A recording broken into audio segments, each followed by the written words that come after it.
Hey everyone, welcome back to another art lesson. Today we're going to start off with learning about landscapes. So getting started, first thing, put your name on your paper. And we're going to start with our foreground. Foreground is in the front. It is the largest objects. It could be something like a flower. And you could put definitely a lot of details in it. Getting started, I'm going to put in my flower. I could have some kind of a leaf. I could put some kind of little designs in the middle. Might be some creases. But it's up close and it's in my foreground, so it's going to be the largest thing in my actual artwork. So that is one of those things that I am going to work on. If you have that part done, then you're going to look at getting into the foreground, and I think I'm actually going to balance it this time, and I'm going to put another flower on this side of my paper, and it could be the same flower, it could be a little bit different style. I'm going to put little pieces on the inside, and then I'm going to have the bigger ones.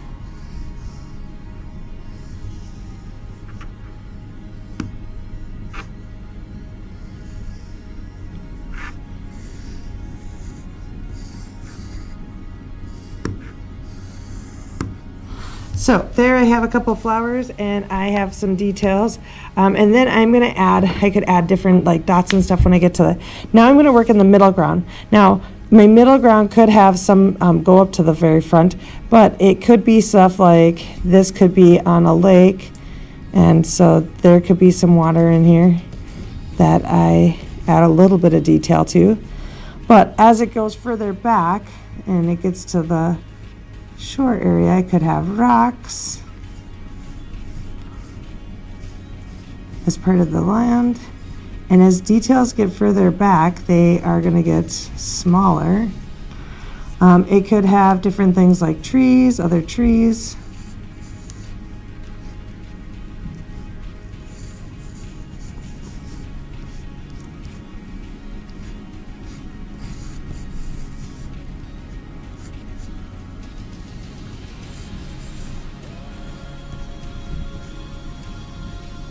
So these are some details you could have added in there. Could have different horizon lines too. Could have a mountain in the very far back. You could have even little trees up on the horizon line, or up on the mountain, I mean, which is part of the horizon line at this picture.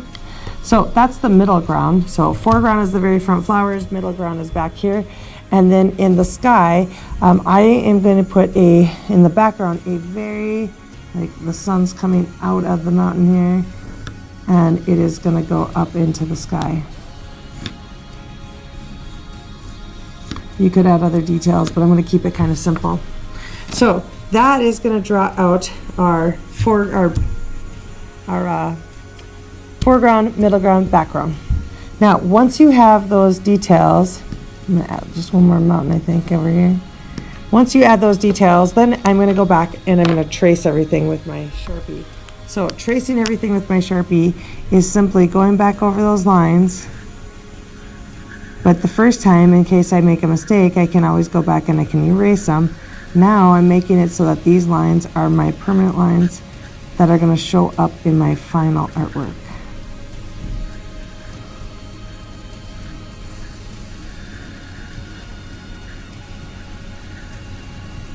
Sometimes you'll add a few hatching marks, which are like just some lines or dashes, or some cross hatching.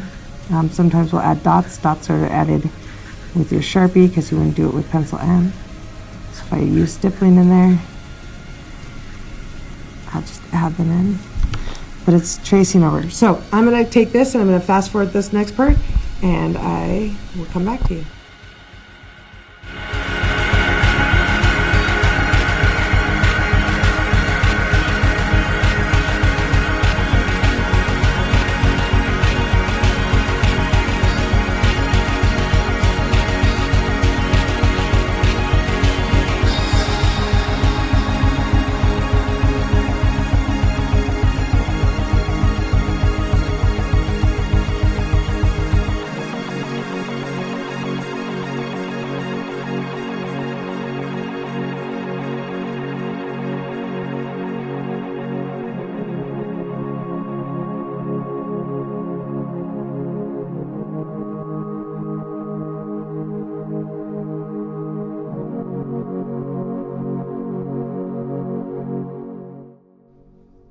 So I went back and I traced everything with crayon, and well, first with Sharpie, erased everything, and then the last step is I traced everything with my crayon.